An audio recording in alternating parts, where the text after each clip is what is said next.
for a society capable of producing highly advanced magic, the wizarding world has always shown a slightly concerning attitude towards sweets. Because somewhere along the line, witches and wizards collectively decided that confectionery should not simply taste pleasant, but also produce consequences no reasonable sweet should probably have. And the strange thing is, most students at Hogwarts appear to accept this quite calmly. Swelling tongues, sudden fevers, temporary transformation, all treated with roughly the same concern one might give to overcooked porridge, which perhaps explains why wizarding sweet shops are simultaneously delightful and deeply suspicious places to spend unsupervised time. Because while some magical sweets are harmless enough, others appear to have been created by witches and wizards asking a very specific question: how much chaos can we legally disguise as confectionery? And judging by the results, quite a lot, apparently. Which brings us neatly to one of the least reassuring sweets ever sold to children: acid pops. At first glance, acid pops appear fairly innocent, colourful, sugary, entirely normal by wizarding sweet standards. Unfortunately, wizarding sweet standards are not especially reassuring, because acid pops contain a small but rather important detail often overlooked during purchase. They are capable of burning holes through your tongue, slightly, which does raise several questions about product testing within the wizarding world, none of them particularly comforting. And yet, despite this genuinely alarming side effect, acid pops remained popular among Hogwarts students for years, which tells us two things immediately. Firstly, wizarding children are far braver than they should be, and secondly, wizarding sweet manufacturers appear to operate with a level of freedom that would deeply concern most Ministry health inspectors, though perhaps the real appeal lies elsewhere. Because sweets like this are not simply treats, they are experiences. Tiny acts of magical recklessness wrapped in brightly coloured paper and sold over the counter to excited teenagers with absolutely no sense of self-preservation. Which, when one thinks about it carefully, may explain quite a lot about Hogwarts as an institution. Still, lightly dissolving part of your tongue is apparently considered acceptable within wizarding confectionery, which means things only become more concerning from here. Because some sweets were not content with minor injury alone, some preferred temporary transformation instead, and few examples illustrate that particular piece of wizarding logic better than Canary creams. Canary creams are, on paper, an absolutely ridiculous idea, which may explain why Hogwarts students adored them almost immediately. Created as part of the famous skiving snack box range, Canary creams temporarily transform the person eating them into a large canary, fully feathered, beaked, wings included, though thankfully only for a short period of time, which the wizarding world appears to consider an entirely reasonable safety precaution. The transformation itself is surprisingly dramatic for something sold in a brightly coloured box beside ordinary sweets. Because this is not a mild illusion. It is temporary transfiguration, disguised as confectionery, and that distinction feels important, particularly when one remembers that advanced transfiguration is considered highly complex magic under almost every other circumstance. Yet somehow, within wizarding culture, the response becomes, yes, but what if it were raspberry flavoured? Which perhaps explains why magical joke shops are some of the most dangerous retail environments in Britain. And yet, there is something oddly charming about Canary creams as well, because they represent a very particular kind of wizarding humour. Not cruel exactly, merely chaotic. The sort of prank designed less to cause harm and more to create absolute social humiliation at precisely the wrong moment. One can only imagine how many unfortunate students discovered this while attempting to appear sophisticated in the Great Hall. A goal Hogwarts students pursue with admirable confidence and very mixed results. Though perhaps the strangest part is how casually the transformation is treated afterwards. A student becomes a giant bird for several seconds, feathers explode across the room, and everyone simply continues eating breakfast as though this sort of thing happens constantly. Which, at Hogwarts, it probably does. Of course, temporary transformation is only one branch of deeply questionable wizarding confectionery. Because if there is one thing magical sweetmakers consistently demonstrate, it is an almost inspirational lack of restraint. And nowhere becomes more obvious than with Ton Tong Toffee, a sweet apparently designed around the concept of, what if someone's tongue simply continued growing until the situation became medically inconvenient? Ton Tong Toffee sounds amusing right up until the moment one actually sees it working. Because unlike many wizarding sweets, the effect here is not subtle. The tongue swells rapidly, alarmingly, and to proportions that would cause most sensible people to seek immediate medical attention. The wizarding world, however, appears to treat this as comedy, which perhaps explains quite a lot about wizarding parenting in general. Originally created as a prank sweet, Ton Tong Toffee demonstrates a fascinatingly reckless approach to magical experimentation, because someone, at some point, successfully enchanted confectionery to aggressively enlarge part of the human body, and then concluded, yes, children will absolutely buy this. And they were correct. In fairness, the sweet's popularity is not difficult to understand. Few things are apparently funnier to Hogwarts students than watching someone become physically incapable of speaking properly in front of an audience, especially authority figures.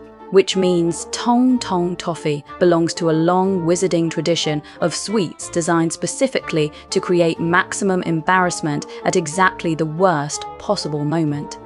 Though the effect also reveals something slightly strange about magical culture itself.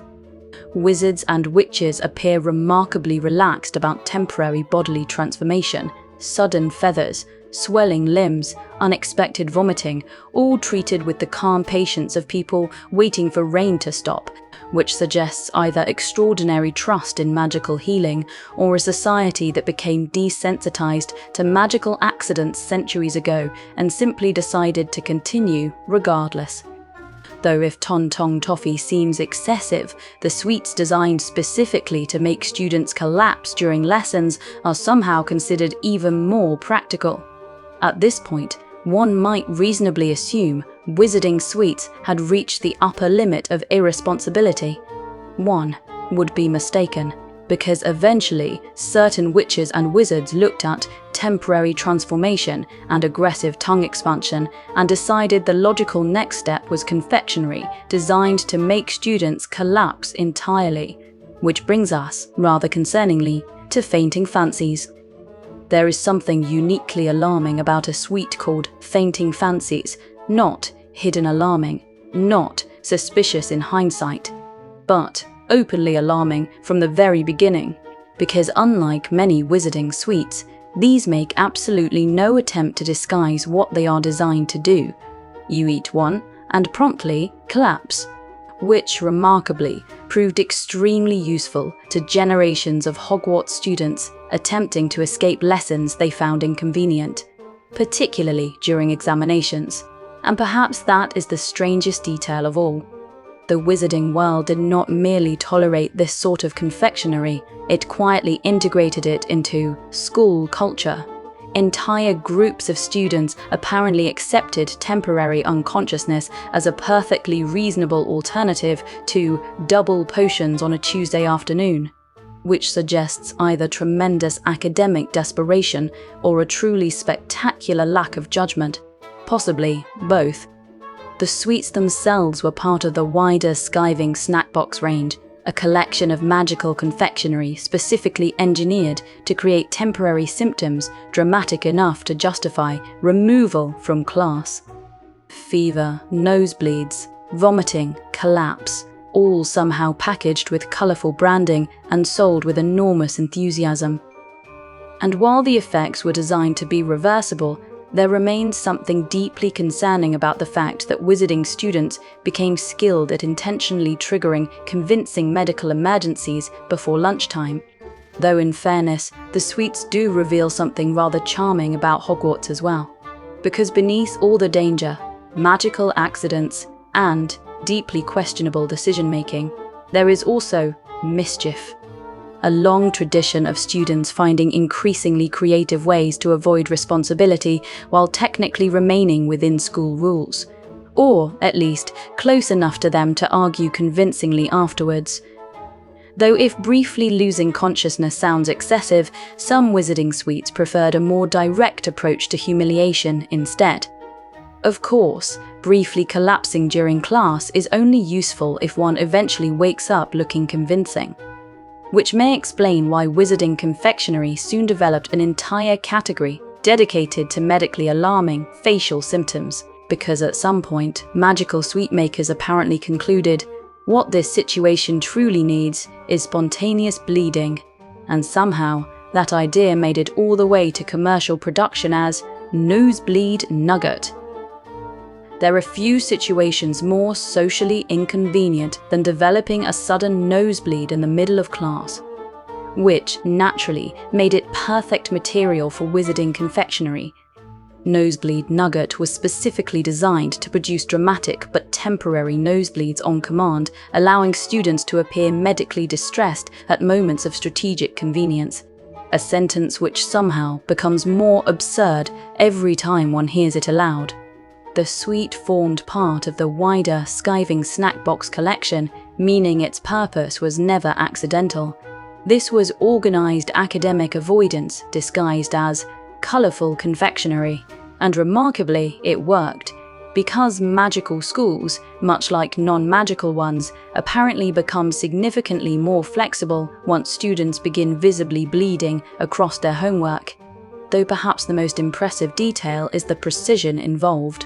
Two wizarding sweet makers managed to create confectionery capable of triggering highly specific physical symptoms temporarily and then reversing them afterwards with almost casual confidence, which means an extraordinary level of magical skill was ultimately dedicated to helping teenagers escape double herbology. A truly magnificent misuse of talent. And yet, like many wizarding sweets, Nosebleed Nugget also reveals something slightly deeper about magical culture. Embarrassment, discomfort, and mild public chaos are treated less as serious concerns and more as accepted side effects of everyday life. A student sneezing feathers across a classroom, someone fainting near the staircase, another clutching their rapidly expanding tongue while teachers sigh heavily in the background.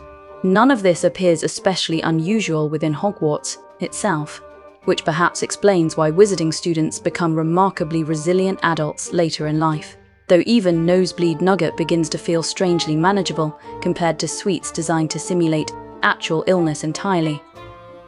What's perhaps most impressive about all of this is how completely normal the wizarding world seems to find it. Because at some point, magical confectionery quietly stopped being about flavor alone and became a form of experimental chaos students simply accepted as part of everyday life. Temporary collapse, sudden transformation, aggressive swelling, all sold in decorative packaging with the cheerful confidence of people who have clearly never consulted a healer in their lives. And perhaps that is the real charm of wizarding sweets. Beneath all the danger, embarrassment, and deeply questionable decision-making, there is also creativity. A world where magic is treated not as something distant or formal, but something playful enough to accidentally singe your friend's eyebrows off during lunch. Which means, naturally, the sweets only become more irresponsible from here. Fever fudge feels less like confectionery and more like someone briefly weaponized a sweet shop.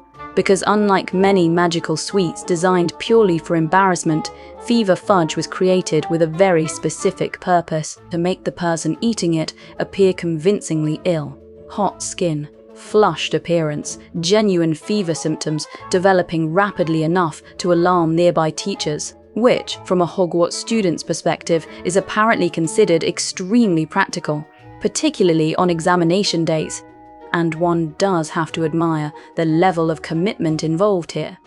Wizarding students did not merely pretend to be unwell, They consumed highly specialized magical confectionery to simulate medically convincing symptoms under pressure, a truly astonishing level of academic avoidance. Though perhaps the most remarkable detail is how sophisticated the magic actually becomes once one stops laughing about it. Because fever fudge demonstrates precise control over physical symptoms temporarily induced through enchantment, which means somewhere in the wizarding world, an exceptionally talented witch or wizard dedicated significant magical expertise toward helping teenagers escape homework. An oddly beautiful misuse of intelligence. And yet, within Hogwarts culture, sweets like this appear almost celebrated, passed quietly between students, shared during stressful periods, discussed with the sort of reverence usually reserved for powerful magical artifacts, which perhaps reveals something important about wizarding schools in general. Students facing magical education do not simply rebel normally, they rebel creatively, preferably with sweets capable of triggering temporary medical confusion before breakfast. Though even fever fudge still sounds strangely manageable compared to confectionery designed with absolutely no intention of preserving dignity whatsoever. Of course, once magical confectionery successfully mastered fake fevers, restraint appears to have left the building completely, because eventually, someone within the wizarding world asked an extraordinary question. What if students required a faster, more dramatic exit from class? And unfortunately for everyone nearby, the answer became puking parcels. There are many questionable ideas within wizarding culture. Puking parcels may be one of the boldest, because unlike magical sweets designed for subtle disruption, these operate with remarkable directness. You eat one, and moments later, your immediate future becomes considerably more unpleasant. Though, from a Hogwarts student perspective, also extremely effective, particularly if the goal is immediate removal from class with minimal follow-up questions. And perhaps that is what makes puking parcels so fascinating. They are not disguised as ordinary sweets that accidentally produce chaos afterwards. The chaos is the selling point, which one suspects would be difficult to explain during a Ministry product safety inspection. Which suggests wizarding students had evolved far beyond traditional academic dishonesty and entered a phase best described as strategic self-induced catastrophe. And somehow, the wider wizarding world appears to accept this with only mild concern. One imagines Hogwarts staff eventually reached a point of exhausted resignation. A student suddenly sprinting from potions looking alarmingly unwell probably stops feeling surprising after the 4th or 5th incident that week. Though beneath the comedy, there is again something oddly impressive about the magic involved.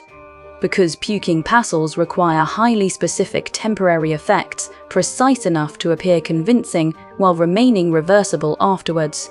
Which means these sweets occupy a very unusual position within magical culture. Simultaneously sophisticated magical inventions and complete nonsense. A combination the wizarding world appears deeply committed to preserving. And perhaps nowhere is that commitment clearer than with the skiving snack boxes themselves. Because eventually, magical sweet makers stopped creating individual disasters and simply assembled them into one enormous collection for students to purchase in bulk.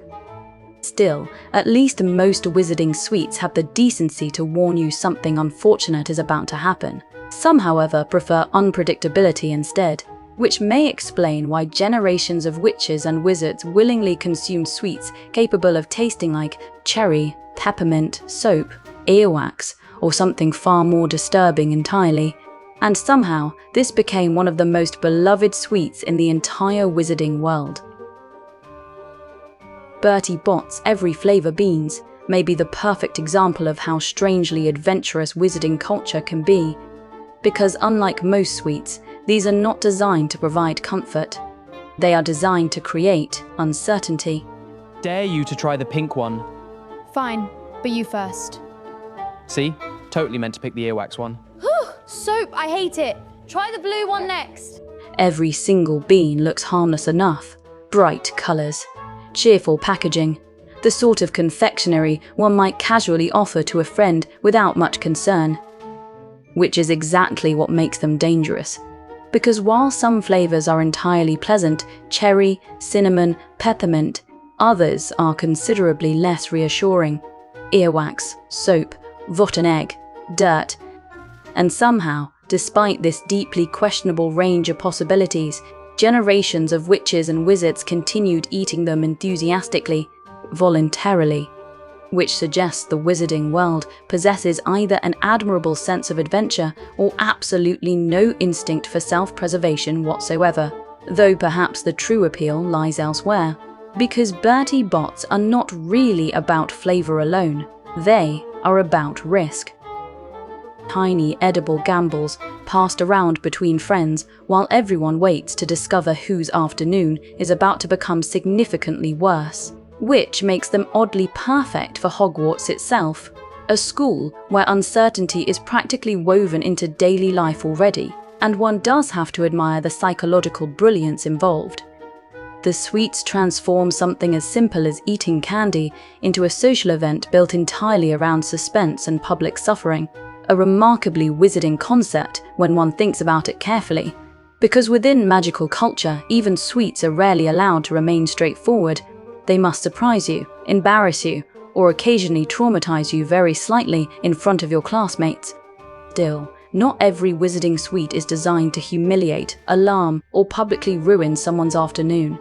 Some exist purely because the wizarding world occasionally remembers magic is supposed to be enjoyable, though naturally, even then, things become slightly unusual, because ordinary sweets generally do not cause partial levitation. Wizarding sweets, however, appear to consider this an entirely reasonable feature. Compared to many wizarding sweets, Fizzing Whizzbees feel almost charmingly optimistic, which is refreshing, particularly after several entries involving swelling, fainting, and strategic academic collapse. Unlike sweets designed around embarrassment or mild medical panic, Fizzing Whizzbees represent the more whimsical side of magical culture, the part of the wizarding world that looks at gravity itself and decides, yes, but what if dessert briefly ignored it, which may explain why they remained popular for generations. Because Fizzing Whizzbees capture something Hogwarts students seem to value enormously, wonder mixed with just enough recklessness to make the experience memorable. One can easily imagine groups of students drifting several inches above their chairs in the Great Hall while pretending this sort of thing happens constantly. Which, to be fair, at Hogwarts it probably does. And unlike many sweets on this list, the appeal here is not humiliation, it is delight. The feeling that magic can still surprise you in small, ridiculous ways, even during ordinary moments. Which perhaps explains why wizarding sweets became such an important part of magical culture in the first place. Because they are not simply food, they are tiny reminders that the wizarding world operates by slightly different rules than everywhere else. Rules where sweets can make you float, collapse dramatically, or temporarily become a bird before lunch. Though even the most whimsical wizarding treats occasionally hide something rather more complicated beneath the surface, because the final entry on this list was never really about sweets at all.